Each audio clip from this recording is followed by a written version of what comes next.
자, 우리 기초성경 공부 이제 4권 이제 공부하고 있는데, 오늘은 먼저 거기 이제 15과 세상 속의 그리스도인 이 제목의 이제 강의를 제가 하겠습니다. 오늘 이제 먼저 15과부터 먼저 공부할 텐데요. 자, 우리 그리스도인은 사실 세상에 속하지 않습니다. 예수님께서도 그분이 세상에 속하지 아니한 것 같이 우리도 세상에 속하지 않는다고 말씀하셨습니다. 그런데 중요한 것은 그리스도인은 지금 세상에 살고 있다는 얘기죠. 비록 우리는 주님께 속해 있지만 어쨌든 이 몸은 세상에 속해 있다 보니 세상을 살아가야 됩니다. 자, 그러면 하나님께서는 이 성경을 통해 우리로 하여금 이 세상 가운데서 어떻게 살아가야 되는지를 이렇게 우리가 하나님 말씀을 공부하는 시간을 갖겠습니다. 자, 그래서 보시면요, 그리스도인으로서 어떻게 세상을 대처해야 하나요? 자, 성경은 이 세상 제도가 하나님의 영원한 목적을 대적한다는 점을 분명히 말하고 있다는 얘기죠. 자, 주님이 세상에 속하지 않으니까 어때요? 세상이 주님을 미워한다고 그랬죠. 마찬가지로 우리도 세상에 속하지 않으니까 세상이 우리도 미워하게 됩니다. 바로 왜 그러냐면 이 세상 제도, 또 세상의 모든 운영은 하나님의 뜻을 거스른다는 얘기예요. 그러니까 어찌 보면 우리는 그런 세상 가운데서 살아야 돼요. 그렇죠? 그러니까 그리스도인으로서 세상을 살아간다는 것은 어떻게 보면 참 쉽지가 않은 거예요. 그렇죠? 그래서 우리는 성경을 통해서 우리에게 이 세상을 어떻게 대처하고 살아야 되는지를 더 잘 배워야겠죠. 그렇죠? 자, 그래서 하나님은 그분의 자녀들에게 세상 제도로부터 분리될 것을 명령을 하시지만 그와 동시에 그 안에 살고 있는 구원받지 못한 사람들에게 예수 그리스도를 전할 것을 명령하신다는 얘기죠. 어찌 보면 우리를 이 땅에 남겨두신 목적이 이거예요, 사실은.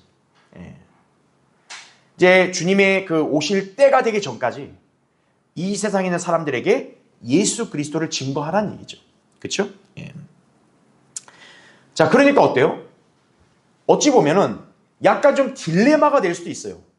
왜냐하면 세상 자체는 일단 하나님께 속하지 않았기 때문에 세상과 우리는 어떻게 보면 호의적인 관계가 아니에요. 그렇죠? 또 세상은 하나님의 뜻을 거스릅니다. 근데 우리는 그런 세상에 가서 사람들에게 예수 그리스도를 믿도록 인도해야 된다고 그렇게 명령을 받았어요. 그러니까 쉽지가 않다는 얘기죠. 그렇지만 어쨌든 우리는 이 명령을 주님 오실 때까지 이행을 해야 됩니다. 또 주님 오실 때까지 우리가 세상을 살면서 간증을 잃으면 안 되겠죠. 소위 말하는. 그렇죠? 그래서 어때요? 세상에 속하지 않았지만 세상을 살아야 되는 운명이라면 우리는 그 사이에 균형을 잘 잡아야겠다 이거죠. 그러니까 세상과 담을 쌓을 수 없으니 세상으로 가되, 그렇다고 해서 세상과 동화돼서는 안 되겠죠. 균형 잡힌 삶이 필요하겠죠. 자, 그래서 우리는 이 시간에 그 부분에 관해서 한번 이렇게 살펴보도록 하겠습니다. 자, 먼저 첫 번째 1번 보세요. 예수 그리스도를 위해 살면 세상으로부터는 거부당한다는 점을 인지해야 한다는 얘기죠. 자, 이걸 좀 더 쉽게 설명하자면 여러분이 반드시 직시해야 될 것은 우리가 예수 그리스도를 전할 때 세상이 우리를 반기지 않는다는 사실이에요. 우리가 예수님을 전하면 막 세상 사람들이 다 믿고 이게 아니란 얘기예요. 그러니까 우리는 세상에 많은 사람들이 우리가 전하는 증거를 거부한다고 해서 이상히 생각하지 말라는 거예요.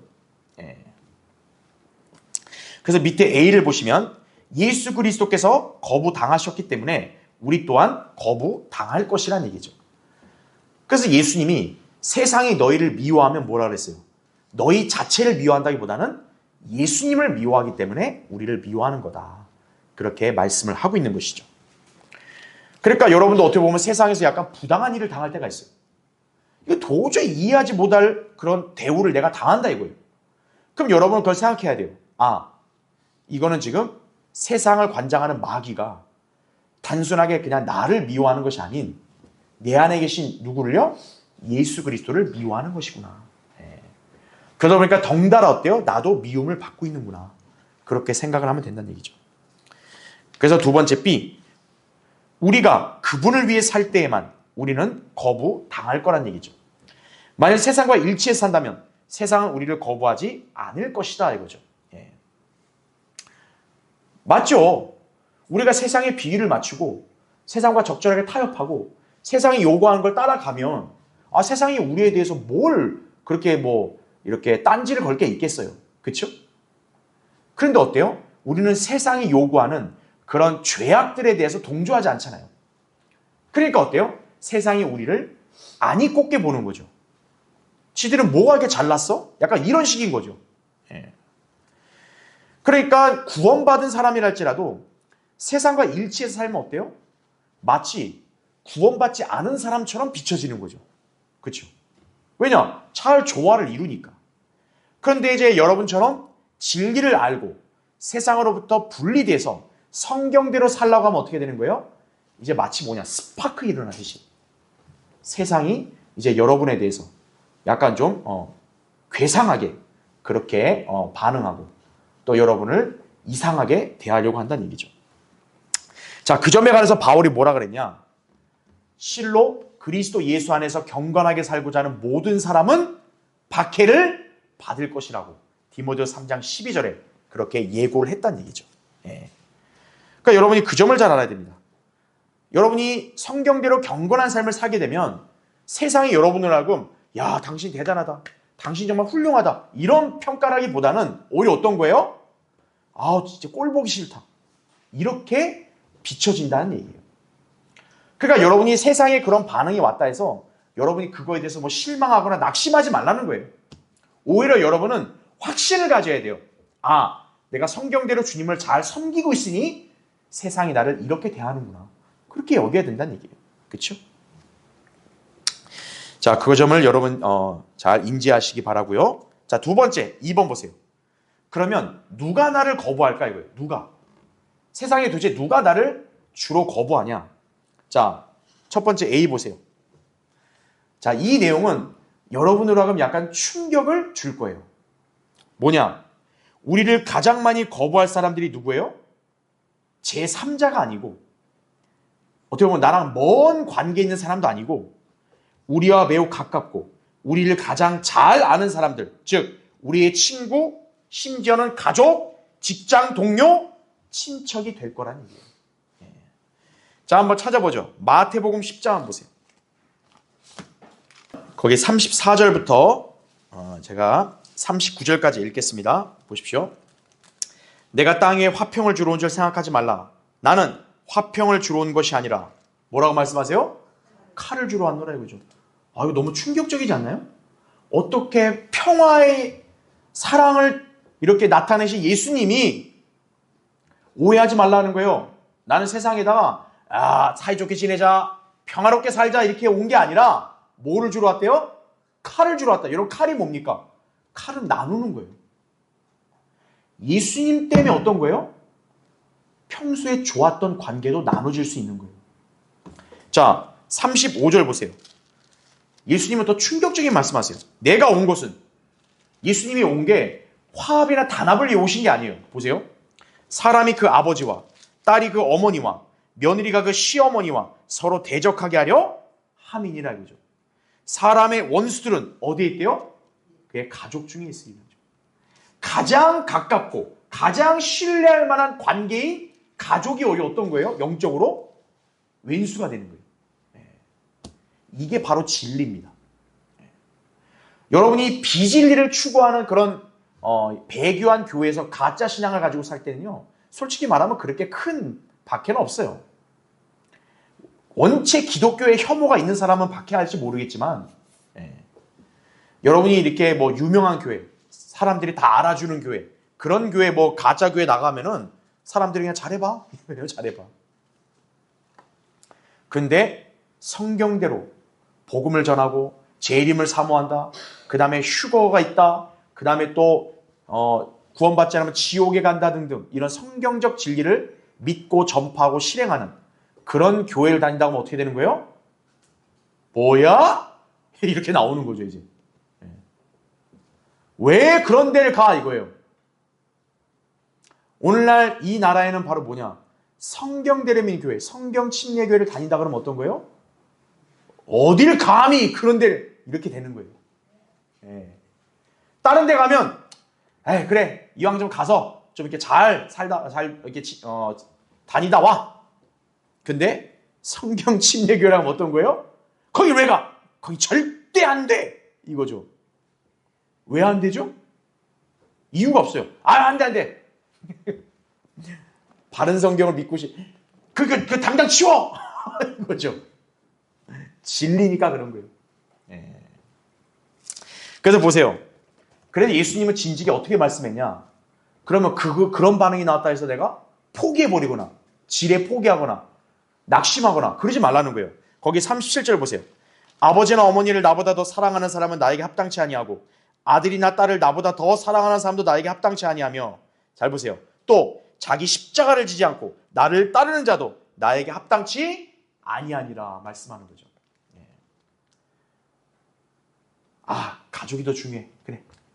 잘 비위 맞추고 그냥 그대로 같이 살자. 아니 진리는 뭐가 중요해? 그렇게 하면 합당치 않다는 거예요. 예. 힘들겠죠?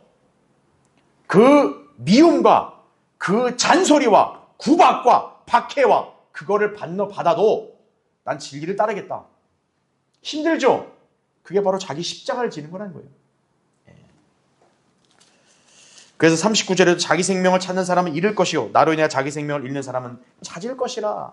이 말씀을 우리가 잘 기억을 했다는 얘기죠. 자, 우리만 이걸 겪냐? 그렇지 않아요. 예수님도 공생애 때 이걸 겪으셨어요. 마가복음 6장 4절에 보면 예수님이 아주 위대한 말씀하죠. 선지자가 이렇게 자기 고향에서는 존경을 받지 못한다 그랬죠. 오히려. 예수님이 사역을 할 때요. 그 사역의 영향력이 가장 잘 안 미쳤던 지역이 어디냐면 공교롭게도 예수님이 태어나고 자란 나사렛이에요. 왜 그럴까요? 그 사람들은 예수님의 자라온 배경을 다 듣고 알 거 아니겠어요? 그러니까 예수님이 하나님의 아들이시고 하나님께로부터 보내심을 받았다는 그 측면으로 보는 게 아니라 저 요셉 밑에 있던 애기 아니야? 이거죠. 그 목수일을 같이 거들었던 애 아니야? 이렇게 보는 거죠. 사실은 어때요? 인간적으로 보면은 고향에서 제일 존경과 환대를 받는 게 맞잖아요. 그렇죠? 왜냐? 같은 지연이다, 지연. 특히 한국 사람들 지연 되게 따지잖아요. 여기 우리가 사는 특히 강릉 지역은 강릉 출신만 엄청 따지잖아요. 그런데 어때요? 진리를 전하는 그런 그리스도인, 심지어 예수님조차도 어때요? 자기 고향에서는 오히려 존경받지 못한다는 거예요. 가장 가까운 사람이 어떤 거예요? 오히려 진리를 거스르는 거예요. 반대한다 이거죠. 여러분 그 권리를 잘 알아야 됩니다. 그 다음 밑에 두 번째 B 보세요. 구원받지 않은 사람들이 또 우리를 거부할 것이다 얘기죠. 두 종류의 영적 가족은 결코 서로 잘 지낼 수가 없다는 얘기죠. 그래서 갈라디아서 4장 29절에는 어떤 비유가 나오냐면 바로 이집트 여종인 하갈에게서 나온 이스마엘과 사라에게서 나온 이삭. 이스마엘과 이삭이 서로 잘 지내나요? 잘 못 지내죠. 결국 어떤 일이 벌어졌어요? 하나님께서 주신 약속의 자녀, 아브라함에게 주신 복을 이어받을 사람은 누구예요? 이스마엘이에요? 이삭이에요? 이삭이죠. 그러니까 이삭에게 정통성이 있는 거예요. 그런데 어떤 일이 벌어지고 있냐면 육신을 따라난 이스마엘이 이삭을 조롱하는 거예요. 창세기 21장에 보면. 그러니까 사라가 막 열받죠. 당장 쟤 내쫓으라고. 자기 남편한테. 자기가 남편한테 붙여줄 때는 언제고 이제 당장 내쫓으래요. 근데 하나님께서 오히려 뭐라고 하냐. 네 아내의 말을 들으라는 거예요. 사라의 말을 들으라. 왜 그러냐. 사라가 변덕스러운 게 그게 중요한 게 아니라 하나님의 기준으로 본다면 하나님의 약속을 받은 정통성 있는 자녀 누구예요? 이삭이에요. 하나님의 관점에서 원래 이삭만 있어야 돼요. 그렇죠? 근데 거꾸로 돼버린 거죠. 이스마엘이 이삭을 조롱하고 박해하는 거예요. 그러니까 어떻게 했어요? 쫓아내버린 거죠. 자, 마찬가지로 뭡니까? 바로 그 비유는 우리에게 뭘 알려주냐? 육신을 따라 나온 사람들, 구원받지 않은 사람들이죠. 우리는 성령을 따라 난 하나님의 자녀들이죠. 근데 이스마엘이 이삭을 박해하듯이 누가 박해를 하는 거예요? 구원받지 않은 육신 안에 있는 사람들이 성령을 따라 난 하나님의 자녀들을 반대하고 공격하는 거예요. 조롱하고. 바로 그러한 현상이 오늘날 벌어지고 있다는 얘기죠. 그렇죠? 자, 세 번째 C. 그 다음에 우리를 거부하는 존재가 누구냐? 사회입니다. 사회. 현 세상 제도의 속성과 노정은 하나님을 대적한다는 얘기죠. 세상으로부터 오는 거부는 아주 미묘하게 뭐를 통해 전달이 되어? 미디어라는 얘기죠. 옛날에는 이렇게 문학작품, 소설이나 시나 이런 것들 통해서 그 다음에 라디오, 그 다음 TV, 그 다음 인터넷, 그 다음에 스마트폰, 바로 이런 것들이 뭡니까? 우리의 신앙을 거스르고 우리의 신앙을 갉아먹는 그러한 요소들이나 사실이에요. 그러니까 여러분 이 미디어 주의해야 됩니다. 여러분이 텔레비전이나 인터넷이나 이런 걸 너무 깊이 빠지게 되면요, 여러분의 신앙이 어느 순간 이렇게 시들시들해지는 거예요. 그 이유를 명확하게 설명하기 어려운데 계속 거기에 노출이 많이 되면요, 여러분이 어느 순간 여러분의 영적 상태가 아주 이렇게 비실비실해지는 거예요. 왜 그럴까요? 그런 미디어를 누가 관장하니까? 마귀가 관장하니까요. 이런 데 나오는 거 보세요. 온갖 그런 인간의 죄의 본성을 자극하는 것들만 나오잖아요. 폭력적이고 선동적이고, 그렇죠? 예. 온갖 가짜 뉴스, 그 다음에 거짓 정보, 다 이런 걸 나오는 거예요. 그래서 지금 이 세상에 수많은 사람들이 왜 이렇게 정신이 썩었냐? 바로 이런 거에 노출되니까 썩은 거예요. 가짜 뉴스나 이런 거에 다. 지금 대한민국 상태가 어떤지를 대다수 사람들이 모르고 있어요. 왜냐? 미디어를 통해 가짜 정보, 가짜 지식에 다 세뇌돼 버린 거예요, 전부 다. 지금 대한민국 거의 침몰되어 가고 있는데도 그걸 모르고 있어요, 사람들은. 잘 될 거라고. 바로 뭡니까? 미디어가 그렇게 조장을 하는 거예요. 언론이 조장하는 거예요. 언론은 하나님을 대적하는 거예요. 그걸 여러분이 잘 아셔야 됩니다. 그렇죠? 그래서 우리는 그러한 것들을 하나님의 말씀에 비추어서 판단을 해야 한다는 얘기예요. 그래서 요한일서 2장 15절 16절에 나온 말씀 뭡니까? 세상도, 세상에 있는 것들도 사랑하지 말라 그러죠. 예. 그러니까 세상이라고 얘기하면 막연하잖아요. 그냥 세상 뭘? 세상에 있는 것들도 사랑하지 말라 이거예요. 왜냐? 세상에 있는 것은 육신의 정욕, 안목의 정욕, 생의 자랑에서 나온 거다 이거죠. 그건 하나님께 속한 것이 아니라고 말씀하기 때문에 그런 거예요. 그래서 밑에 네 번째 D, 그리스도인에 대한 이 모든 거부, 그 거부를 조종하는 배후에 누가 있다고요? 바로 사탄이 있다라는 얘기죠. 사탄이. 그래서 고린도서 4장 4절에는 사탄을 뭐라고 지칭해요? 이 세상의 신이라고 얘기하는 거예요. 이 세상의 신. 그래서 잠깐 여기 한번 보세요. 여러분, 사탄이라는 존재를 그냥 단순히 뿔 달리고 그냥 이빨 튀어나오고 그냥 혀 내미는 괴물로 생각하면 안 돼요. 그러니까 세상이 사탄을 우스꽝스럽게 해가지고 실체를 가리는 거예요. 사탄은 어떤 존재냐면 이 세상의 신이에요. 또는 이 세상의 통치자입니다.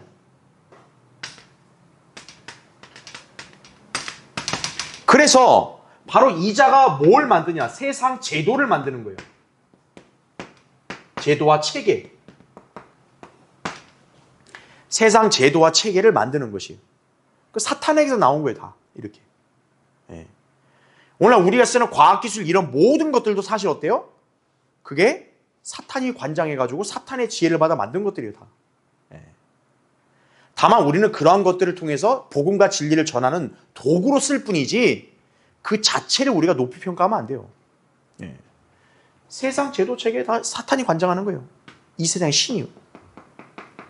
그러니까 어때요? 비성경적인, 바로 이게 뭡니까? 비성경적이죠?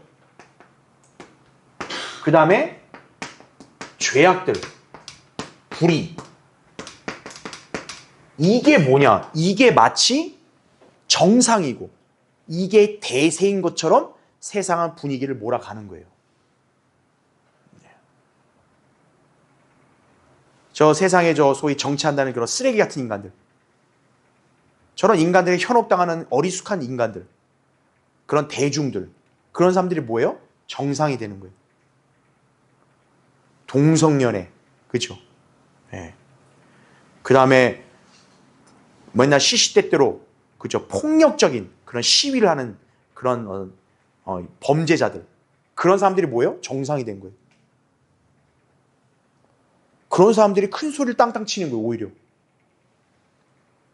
비정상 아니에요. 누가 그걸 만든 거예요? 사탄이 만든 거예요. 이 세상 신이 만든 거예요. 바로. 이게 정상이야 이거예요. 우리가 정상이잖아요. 원래가 하나님 보실 때는. 그렇죠? 그런데 어때요? 세상은 우리가 비정상이 돼버린 거예요. 이거 이상한 애들이다. 이상한 집단이다. 우리가 정상이다. 이거죠. 저 배교한 교회들. 여봐라. 우리 교회 건물도 크고 의리의리하고 사람 많잖아. 우리가 정통이다. 그럼 우리는 뭡니까? 우린 이단이다. 이거죠. 이단. 예. 저 이상한 집단 절대 저기 가면 안 된다고 저기요. 예. 그렇게 만드는 거예요. 바로 마귀가. 세상 신이기 때문에 그런 거예요. 예. 통치자들이에요. 그래서 하나님이 허락하시면은 마귀는 자기의 입맛에 맞는 딱 악한 인간들을 세우는 거예요. 다. 전 세계 거의 대다수의 통치자들이 다 사탄이 세운 악인들이에요. 다. 그런 악인들이 지금 세상을 주름잡으려는 거예요.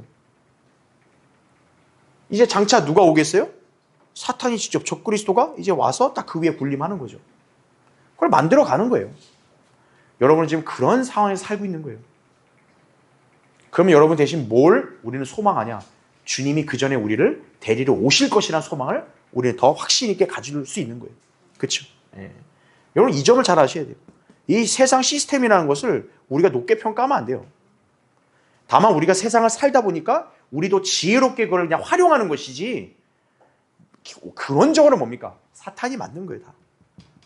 그러니까 여러분 세상이란 본질을 그렇게 잘 아셔야 돼요. 그렇죠? 예. 그 밑에 괄호 1번 보면 사탄은 우리의 대적이라는 거죠. 베드로전서 5장 8절에 나오대로 너희의 대적 마귀가 이렇게 나오죠. 울부짖는 사자처럼 산길 차를 찾아 두루 다닌다 이거죠. 괄호 2번은 그는 구원받지 않은 사람들 안에 현재 역사하고 있다는 얘기죠. 에베소 2장 2절에. 그 여러분이 아셔야 될 게 뭐냐. 여러분이 세상에 살면서 사회생활을 하든 또 여러 가지 사람들을 대할 때요. 그 사람들 그냥 단면만 보려 하지 마세요. 그 사람들 안에 항상 누가 들어가 역사할 수 있다는 걸 인식하셔야 돼요. 마귀가 들어가서 역사할 수 있다는 걸 인식하셔야 돼요. 그 여러분이 볼 때는 진짜 이해 못할 행동을 하는 사람들이 있을 거예요. 여러분 같이 생활하는 사람들 중에. 그게 왜 그런지 아세요? 그 사람들의 영 안에 누가 역사하는 거예요? 마귀가 역사하는 거예요. 그래서 마귀가 그 사람들을 통해 여러분을 공격하는 거예요.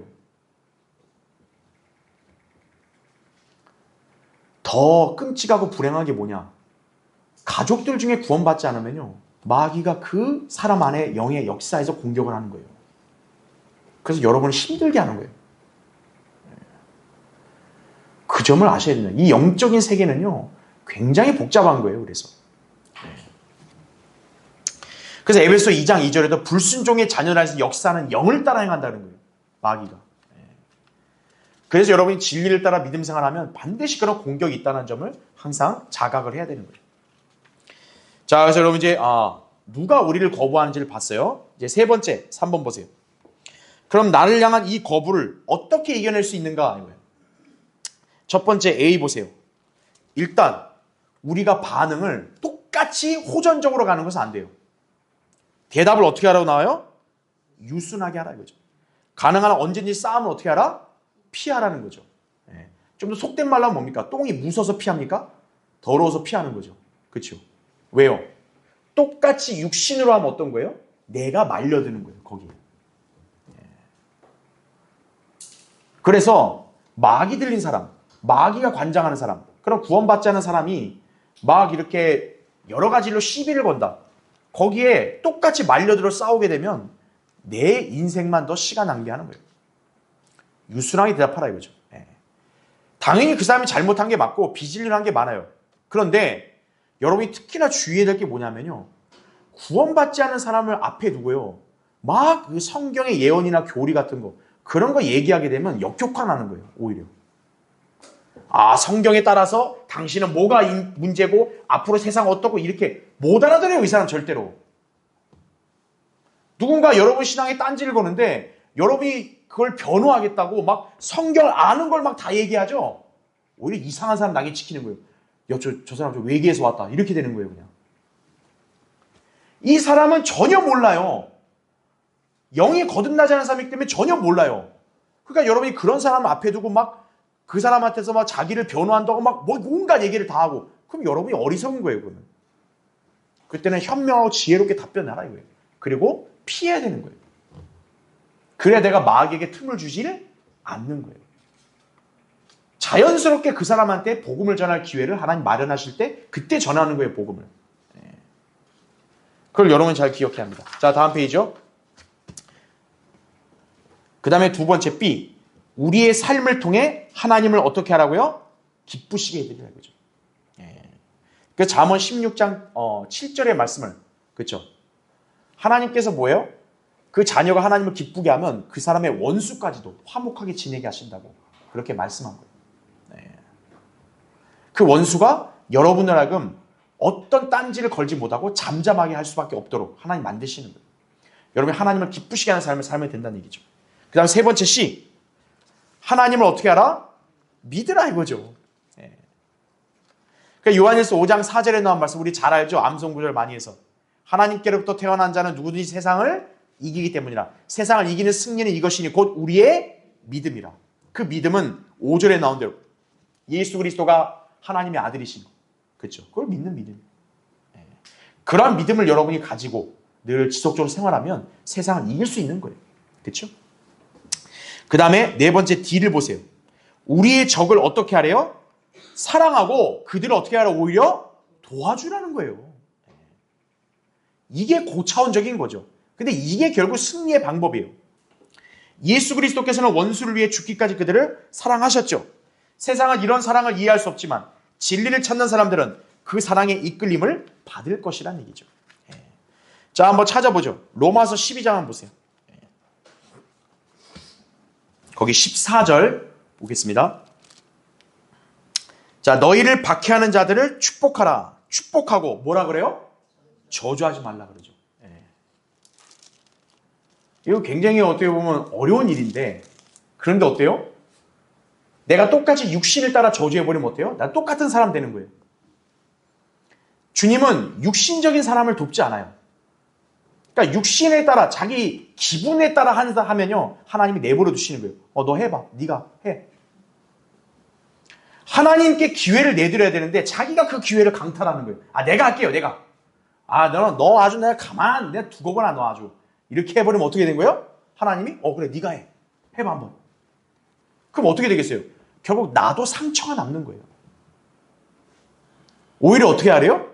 박해하지 말고 축복하라 그러죠. 근데 어떻게 이게 되겠어요? 사람이 또 감정이 있는데.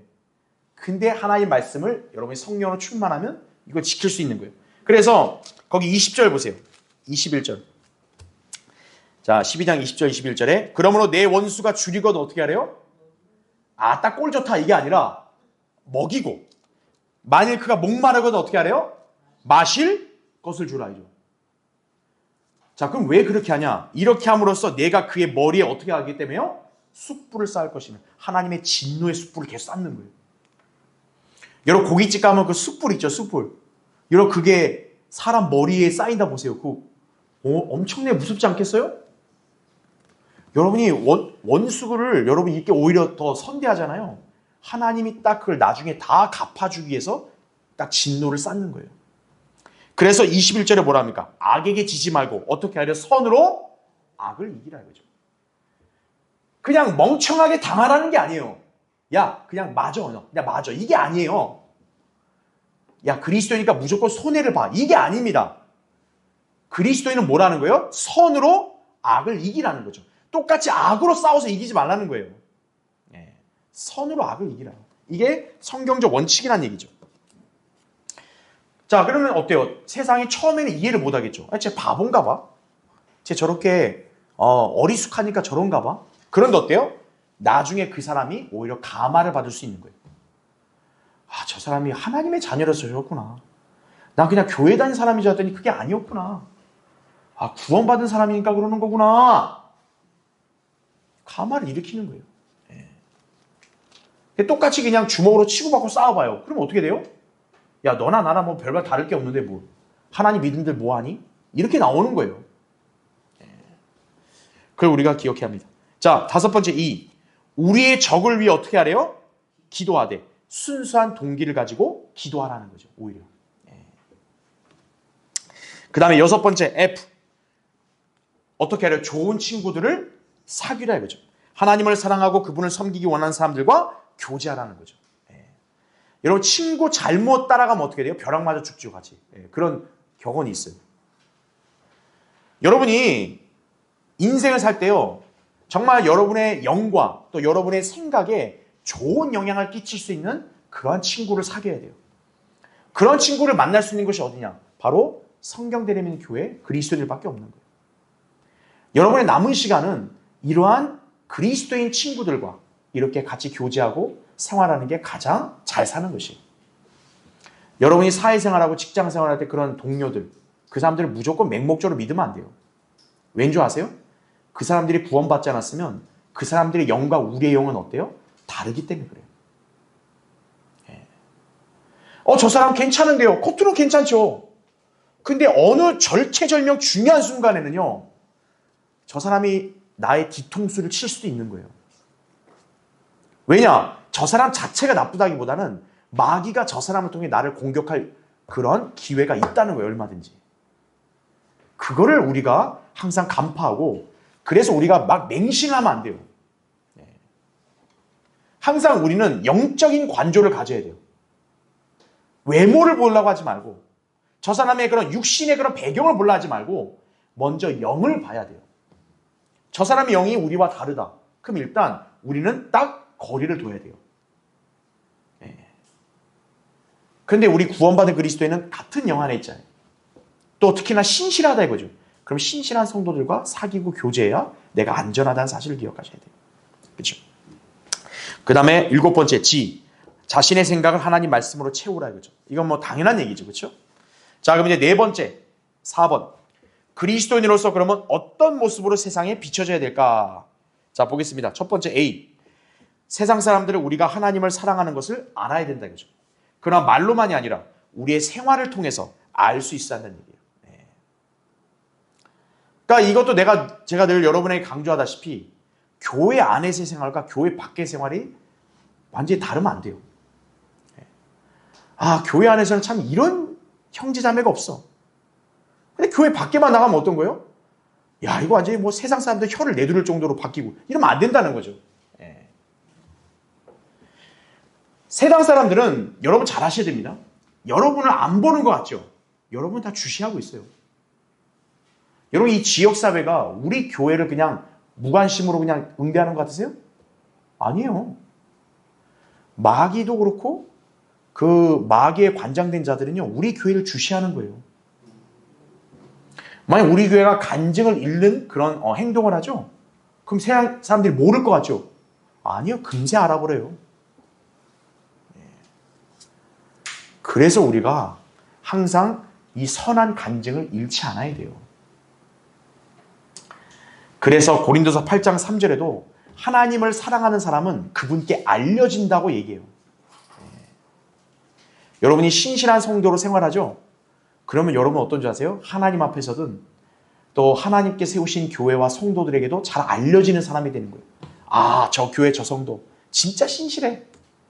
저 교회 저 자매 저렇게 아름다운 자매가 어디 있어. 다 알려지는 거예요. 여러분 하나님을 사랑하지 않고 살죠? 하나님을 잘 앞에서 안 알려지는 사람이에요. 그런 그 신실한 성도들 앞에서 안 알려지는 사람이에요. 그런 사람이 되면 안 되겠죠. 자, 두 번째 B. 우리의 생활은 세상으로부터 성별되어야 하며 우리의 행동 또한 그들에게 성경적으로 특이하게 비춰져야 된다는 얘기죠. 세상 사람들 어떻게 삽니까? 세상 유행가 따라 부르면서 가서 뭐 노래방 가고 또 술집 가고 그렇죠? 막 온갖 거 놀죠? 그리스도인 똑같이 가봐요. 그럼 그리스도인은 특이하게 안 비치고 똑같이 비춰지겠죠? 그렇게 살면 안 된다는 얘기죠. 그래서 그리스도인을 뭐라고 부르냐? 독특한 백성이라는 거예요. 독특한 백성. 독특한 백성. 자, 잠깐만 보세요. 여기요. 이 독특한이란 말이 우리 한글로 보면 그래 좀 돋보인다. 이렇게 좀 약간 긍정적으로도 생각할 수 있잖아요. 그렇죠? 근데 이게 영어로 뭐냐면 peculiar이에요. 이 peculiar이라는 영어 단어가 원래 어떤 뜻이냐면 기묘한, 괴상한 이런 뜻입니다. 별난. 그러니까 주님이 우리를 독특한 백성이라 부른다는 얘기는 세상의 시각에서 우리를 바라볼 때 어떻게 보인다는 거예요? 이 기상한 인간들, 이 괴상한 인간들이네. 괴짜로 보인다는 얘기예요. 주님은 우리를 부르신 게 바로 이렇게 살라는 거예요. 세상 사람들과 이렇게 딱 무난하게 딱 색깔 비슷하게 가면 묻어서 가죠? 그럼 독특하지 않죠. 그냥 같은 동일한 부류가 되는 거죠. 독특한 백성이라 말하는 게 뭐냐면 니들은 세상에서 볼 때는 괴상하게 살라는 거예요. 우리 보고. 왜 우리가 괴상해질까요? 세상에서 추구하는 그런 쾌락, 탐심, 그 다음에 죄의 욕망. 우린 거부하거든요. 우리는 성경대로 살거든요. 세상은 반성경적이잖아요. 우리는 성경대로 살거든요. 그러니까 세상이 볼 때 우리 어떻게 보겠어요? 야, 저 진짜 희한한 집단. 아, 뭐 저런 인간들이 있냐. 야, 나 저런 인간들처럼 못 살겠다. 이렇게 비춰줘야 여러분이 하나님의 부르신 목적에 합당하게 사는 거예요. 복음 열심히 전하고 그럴 때 사람들 어떻게 보겠어요? 야, 뭐 저 광신도야 뭐야? 아, 왜 저래? 세상이 그러겠죠? 근데 여러분이 그렇게 해야 독특한 백성으로 사는 거예요. 아, 저 사람 맨날 입에서 맨날 예수 그리스도 얘기 나오고 맨날 성경 얘기 나오고 아, 왜 저래 저 사람? 이렇게 비춰줘야 여러분이 독특한 백성으로 사는 거예요. 그걸 여러분이 잘 기억하셔야 됩니다. 그렇죠? 그래서 여러분 잘 기억하시면 되고 그 다음에 세 번째 C 보세요. 그러나 성경적인 영역을 넘어서서 너무나 특이하게 비춰줘서 영향력을 잃을 정도가 되어서는 안 된다 이거죠. 그러니까 제가 이 독특한 백성을 얘기했다고 야, 나는 아주 세상 사람한테 찍히게 살아야지 이게 아니에요. 여러분이 극단적인 사람이 되면 안 됩니다. 좀 약간 진짜 뭐 4차원이나 뭐 아주 무슨 뭐 진짜 뭐 외계에서 온 사람처럼 이렇게 살라는 게 아니에요. 성경대로 살라는 거죠. 그러나 그 외에 나머지 부분은 어떻습니까? 영적인 거 외에는 우리는 관용적인 사람으로 비춰져야 돼요. 막 이렇게 성질 사납고 막 성깔 더럽고 이렇게 비춰지면 안 돼요. 그리스도인은 세상 사람들이 볼 때 아, 저 사람은 신앙에 대해서는 단호하지만 야, 이렇게 사회생활에 있어서는 참 저 사람은 관용적이고 또 관대하고 또 사람이 저렇게 온화하고 그렇게 비춰줘야 돼요. 그 쌈딱이 되면 안 돼요. 쌈딱. 그냥 막 이 사람 저 사람 막 시비 걸고 막 싸우고 만든다는 거죠. 아유, 이 구원받지 않은 이 마귀의 자식아 이렇게 하고 다니면 안 되죠. 그런 무례한 거죠. 그리스도인은 무례한 사람이 되면 안 돼요. 항상 예의 바르고 친절한 사람이 돼야죠. 그렇죠? 자, 그래서 네 번째 D. 모든 문제에 개방적이고 정직하게 비춰야 된다는 얘기죠. 좀 음흉하고 이러면 안 되죠. 그렇죠? 자, 이건 여러분 잘 이해할 수 있으니까 넘어가고요. 다섯 번째, E. 하나님의 은혜에 대해 산 증거를 보여줘야 된다 이거죠. 여러분이 딱 다른 사람 봤을 때 야, 저 사람 어떻게 저렇게 잘 살까? 이게 뭐 돈 많고 이게 아니고 야, 저 사람 어떻게 참 이렇게 어지럽고 혼란스럽고 또 이렇게 불안한 전국 속에서도 저 사람 어떻게 저렇게 평안할까? 저는 어떻게 저렇게 항상 기쁨이 넘칠까? 그때 여러분이 아, 내가 하나님의 은혜를 받아 이래. 이러한 산 증거를 나타낼 수 있다는 얘기예요. 그게 간증이죠. 그렇죠? 여섯 번째 F. 한마디로 우리는 뭐를 들어야 돼요? 좋은 평판을 들어야 됩니다. 특히나 디모데전서 3장에 보면 목사의 자격 요건 중에 하나도 외부로부터 좋은 평판을 받아야 된다고 나와요. 그래서 이건 그리스도인도 마찬가지라는 얘기죠. 자, 다음 페이지요. 그래서 이제 5번 보세요. 다섯 번째. 나는 세상을 그럼 어떤 관점으로 보아야 되냐 이거죠. 자, 그러면 이제 우리 그리스도인들은 세상을 어떻게 살아야 되냐? 첫 번째 A. 우리는 낯선 땅에 뭐라고요? 순례자예요. 순례자. 여러분이 너무나 잘 알고 즐겨 부르는 찬송가 있죠. 나는 순례자 낯선 나라에 언젠가 집에 돌아가리 이거죠. 지금 여러분은 여기가 본향이 아니죠. 우리의 본향은 어디에 있습니까? 저 하늘에 새 예루살렘이 우리 본향이에요. 그러니까 우리는 언젠가는 그 본향으로 가야 돼요. 그 가기 전에 여기를 잠깐 거쳐가는 거예요. 여기에 잠깐 머물러 있는 거예요. 그래서 우리를 뭐라고 부르는 거예요? 나그네요, 순례자, 타국인으로 부르는 거예요, 우리를. 우리가 지금 이 땅에 대한민국 국적을 가졌지만 실질적인 여러분의 국적은 뭡니까? 셋째 하늘에 있는 새 예루살렘이에요. 여러분 항상 그 정체성을 잃어버리면 안 돼요. 그러니까 지금 이 땅에서 일어나는 무슨 재난이나 또 고통이나 이런 거에 대해서 우리가 순간 힘들 수는 있지만, 그러나 중요한 건 뭡니까? 우리는 이러한 세상에 눌러 앉아있는 사람들이 아니라는 사실이에요. 언젠가 떠날 거란 얘기죠. 그런 소망을 가져야 여러분이 이 땅에서 지금 겪는 시련과 역경, 이거에 흔들리거나 넘어지지 않는다는 얘기예요. 그렇죠? 두 번째 B, 우리의 집은 하늘에 있다. 그렇죠? 그래서 세 번째 C, 세상은 뭡니까? 우리에게는 선교 현장이에요. 여러분 현재 일하는 일터, 여러분이 이제 생활하는 공간, 그건 뭐와 똑같냐? 여러분에게 허락된 선교 현장이에요. 그러니까 여러분 사실 다 선교사예요. 다 사실은 여러분이. 다 여러분 각자의 위치에서 선교사라는 것을 꼭 기억을 해야 됩니다. 자, 이제 마지막 6번째, 6번 기본 질문. 자, A를 볼게요. 정부에 대한 나의 의무는 무엇인가 이거죠. 자, 하나님이 세우신 기구는 제가 세 가지라 말씀드렸어요. 첫 번째, 가정. 두 번째는 지역교회. 마지막 세 번째 뭡니까? 국가입니다. 정부. 그러니까 우리는 정부를 거슬러서 반정부 그렇게 우리가 운동하고 그러면 안 돼요. 세상 권세도 누굽니까? 하나님이 정하신 거예요. 그렇죠? 그래서 이 모든 정부가 사탄이 조종을 하기 때문에 근본적으로 하나님을 대적하지만 그래도 우리는 어때요? 세상 권세를 막 역행해가지고 막 전복시키고 이런 운동을 하지 않는다는 얘기죠. 교회는 그런 운동을 하는 곳이 아니에요. 그래서 두 번째 보면 괄호 2번에 우리가 올바르게 행하면 두려워할 게 있어 없어요? 없어요. 내가 하나님 앞에서 양심적으로 성경에 따라 올바르게 살았으면 누가 우리를 해코지 하고 신란해도 거기에 우리가 이렇게 주눅들거나 이렇게 위축되지 말라는 거죠. 당당해야 돼요, 그리스도인은. 그래서 세 번째, 법에 정한 대로 정부에 내라 이거죠. 그러니까 탈세하면 안 돼요, 그리스도인. 야, 나는 하나님의 나라의 사람이야. 뭐 이 세상은 살 것도 아니고 난 나그네인데 내가 세금을 왜 내? 이러면 안 된다는 얘기죠. 이 땅에 사는 동안은 세금을 내야 돼요. 그러니까 여러분이 기도해야 될 건 뭡니까? 선한 치리자가 세워야죠. 이런 악랄하고 진짜 쓰레기 같은 치리자가 세워지면 어떻게 되는 거예요? 거덜나는 거죠, 사람이. 그걸 위해서는 기도하는 거죠. 그래서 제도에 복종을 해야 된다는 얘기죠. 그 다음에 이제 밑에 5번 보세요. 자, 성경에서는 왕들을 존경하라는 말을 썼지만 중요한 게 뭐냐? 그 왕이 우리로 하여금 비성경적인 걸 요구해요. 그럼 우리는 그걸 따라요, 안 따라요? 안 따른다는 얘기죠. 그래서 극단적으로 가면 뭡니까? 우리는 순교도 하는 거예요. 그래서 대표적으로 베드로도 그랬고 또 바울도 그랬고 당시 로마 제국의 가장 악한 왕 중에 하나인 네로가 통치할 때예요. 네로는 그리스도인들을 죽인 자거든요. 그런데 그런 베드로가 뭐라 그래요? 왕을 존경하라 쓰죠.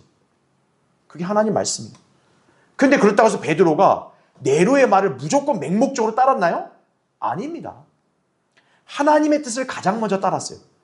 하나님의 뜻과 세상 정부, 왕의 뜻과 이렇게 서로 이렇게 상반되면 우리 뭘 따라야 돼요? 하나님의 뜻을 따라야 되는 거예요. 그럴 때는 우리가 세상에 뭐가 되냐? 범죄자가 될 수밖에 없는 거예요. 그걸 여러분이 잘 기억해야 된다. 그렇죠? 그 다음에 6번째, 도덕을 법으로 강요할 수 없고 정치적 행위로 인류를 바꿀 수 없음을 명심하라 이거죠. 쉽게 말하면 후천년, 무천년은 잘못됐다는 얘기예요. 교회가 무슨 세상을 바꾸고 이런 거 없어요. 세상은 성경대로 돼가는 겁니다. 우리가 할 일은 뭡니까? 믿음을 지키고 주님 명령대로 복음을 전해서 한 사람이라도 구령하는 것뿐이에요. 그게 우리가 세상에 할 수 있는 최상의 그런 의무고 일이다. 사명이다. 그걸 우리가 기억을 해야 된다는 얘기죠. 이게 바로 우리가 세상 속의 그리스도인으로서 대처해야 될 자세라는 점을 잘 기억하시기 바랍니다.